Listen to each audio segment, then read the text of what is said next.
नमस्ते बच्चों, last class में हमने लाभांश संबंधी निर्णय को प्रभावित करने वाले कारक डिस्कस किए थे।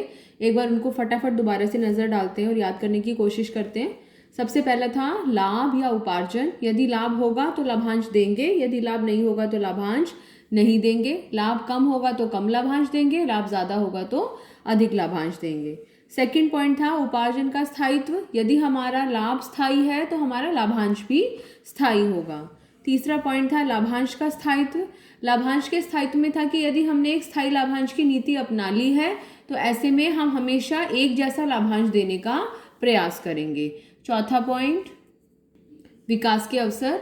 इसमें यह देखा जाता है कि कंपनी और अंशधारक में से किसके पास विकास के अवसर ज़्यादा है। यदि कंपनी के पास विकास के अवसर ज़्यादा है तो हम कंपनी के पास रहने देंगे उस पैसे को और अंशधारकों को कम लाभांश दिया जाएगा। यदि अंशधारकों के पास विकास के अवसर ज़्यादा है तो ऐसे में लाभांश के रूप में उस लाभ को अंशधारकों तक पहुंचा दिया जाएगा। पांचवा पॉइंट रोकड़ प्रवाह स्थिति। हमेशा रोकड़ प्रवाह स्थिति हमारी अच्छी होनी चाहिए, कोई भी सिचुएशन हो। तो अगर हमारी रोकड़ प्रवाह स्थिति अच्छी है तभी हम ज़्यादा लाभांश दे पाएंगे, और अगर हमारी रोकड़ प्रवाह स्थिति खराब है तो हम कम ही लाभांश दे पाएंगे। छठा पॉइंट पूर्वाधिकार अंशधारक। यदि किसी कंपनी के समता अंशधारकों के साथ साथ पूर्वाधिकार अंशधारक भी हैं तो समता अंशधारकों को लाभांश देने से पहले उसे किसे लाभांश देना पड़ेगा? पूर्वाधिकार अंशधारकों को। ऐसा क्यों? क्योंकि पूर्वाधिकार अंश वे अंश होते हैं जिन्हें पहले से दो अधिकार प्राप्त होते हैं। कौन कौन से होते हैं वो दो अधिकार? पहला लाभांश का पूर्वाधिकार और दूसरा पूंजी वापसी का पूर्वाधिकार। तो समता अंशधारकों को लाभांश देने से पहले पूर्वाधिकार अंशधारकों को लाभांश दिया जाएगा, और अगर उसके बाद में कोई लाभांश बचा तो वो समता अंशधारकों को दिया जाएगा। सातवां पॉइंट कर आरोपण नीति। कर आरोपण नीति का मतलब कि जो लाभांश दिया जा रहा है अंशधारकों पर, अगर उसके ऊपर ज़्यादा टैक्स लग रहा है, अगर कोई भी इनकम है जिसके ऊपर हम ज़्यादा टैक्स पे कर रहे हैं, अगर हमें किसी इनकम पर ज़्यादा टैक्स देना पड़ रहा है तो इसका मतलब है हमारे हाथ में वो कम इनकम आ रही है। तो ऐसे में हम ऐसी इनकम को कम प्राप्त करने की इच्छा रखते हैं जिसके ऊपर हमें ज़्यादा टैक्स देना पड़ रहा है। तो अगर टैक्स ज़्यादा है तो हम कम लाभांश की इच्छा रखते हैं, और अगर टैक्स कम है तो हम ज़्यादा लाभांश की इच्छा रखते हैं। हमसे हमारा मतलब है अंशधारकों से, और कंपनी अंशधारकों की इच्छा को ध्यान में रखते हुए ही अधिकतर काम करती है। आज के समय में क्या है? आज के समय में अंशधारकों को लाभांश पे कोई टैक्स नहीं देना पड़ रहा है, इसलिए अंशधारक ज़्यादा से ज़्यादा लाभांश की इच्छा रखते हैं। आठवां पॉइंट शेयर बाजार की प्रतिक्रिया। यदि हम चाहते हैं कि शेयर बाजार में हमारे शेयर्स के दाम जो है वो बढ़ें तो ऐसे में हम ज़्यादा लाभांश घोषित कराएंगे, और अगर हमारे मार्केट में शेयर के दामों पर हमें ज़्यादा ध्यान नहीं देना है तो हम कम लाभांश से भी काम चला सकते हैं। नौवां पॉइंट पूंजी बाजार तक पहुंच। अगर किसी कंपनी की पूंजी बाजार तक पहुंच अच्छी है ना, अब हमें ये समझना है कि पूंजी बाजार तक पहुंच से हमारा मतलब क्या है। जब भी हमें पैसे की ज़रूरत है तभी हम बाज़ार में जा रहे हैं और हमें फटाफट वो पैसा आसानी से मिल पा रहा है। हमारी मार्केट में इतनी अच्छी इमेज है कि अगर कभी भी हमें पैसे की ज़रूरत होगी तो लोग एकदम खड़े हो जाएंगे हमें पैसा देने के लिए। तो ऐसे में कंपनी को ज़्यादा पैसा अपने पास इकट्ठा करके रखने की ज़रूरत नहीं है। तो अगर मार्केट में हमारी पहुंच अच्छी है, जब चाहे हम तब पैसा निकाल लेंगे, तो ऐसे हमें ज़्यादा पैसा इकट्ठा करके रखने की ज़रूरत नहीं है। तो हम क्या कर सकते हैं? हम लोगों को ज़्यादा लाभांश दे सकते हैं। देखिए खींचातानी किस चीज़ में है? खींचातानी है कि वो पैसा कंपनी के पास रहे या वो पैसा अंशधारकों के पास चला जाए, और ये डिपेंड करता है दोनों में से किसकी रिक्वायरमेंट ज़्यादा है, किसको बेनिफिट ज़्यादा होने वाला है।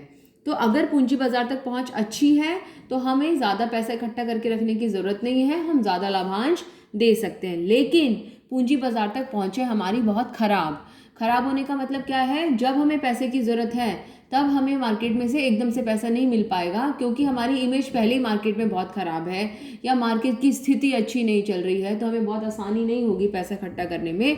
तो ऐसे में हमेशा कोशिश करनी चाहिए कि हम अपना खुद का पैसा बचा कर रखें।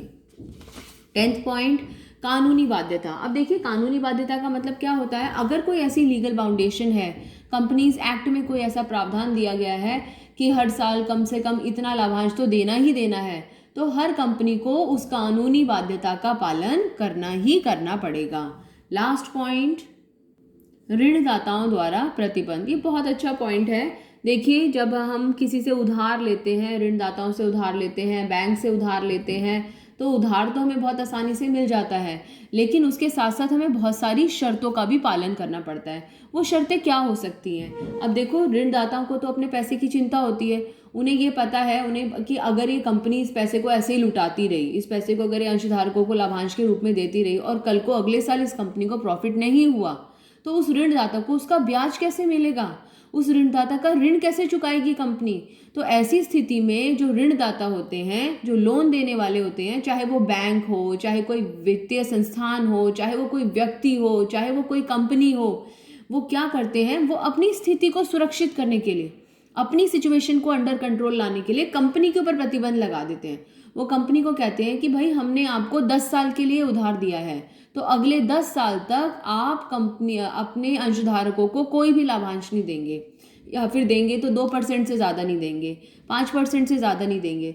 तो अगर ऋणदाताओं ने ऐसा कोई प्रतिबंध लगा दिया है तो कंपनी को उस प्रतिबंध का पालन करना पड़ेगा और ऐसी स्थिति में कंपनी कम लाभांश घोषित करेगी।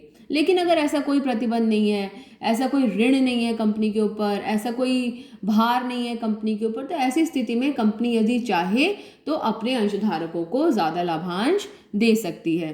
अब ये हमारा कंप्लीट हुआ लाभांश संबंधी निर्णय को प्रभावित करने वाले कारक। एक बार दोबारा से समझेंगे, लाभांश संबंधी निर्णय को प्रभावित करने वाले कारक का मतलब क्या था? कि लाभ का कितना हिस्सा अंशधारकों को लाभांश के रूप में वितरित किया जाएगा और लाभ का कितना हिस्सा अवितरित लाभ के रूप में कंपनी अपने पास सुरक्षित करके रखेगी। तो दो लोगों के बीच में बंदर बांट है ये, कि ये पैसा अंशधारकों को जाएगा कि ये पैसा कंपनी अपने पास रखेगी। जिसको बेनिफिट होगा उस पैसे का उसको पहुंचाया जाएगा, क्योंकि कंपनी कहती है कि अंशधारक तो कंपनी के स्वामी है, तो अंशधारक जो है वो कंपनी के हित में सोचेंगे और कंपनी जो है वो अंशधारकों के हित में सोचेगी। आई होप आपको ये टॉपिक क्लियर है। अगली नेक्स्ट वीडियो में वित्तीय निर्णय को प्रभावित करने वाले फैक्टर्स के बारे में डिस्कस करेंगे।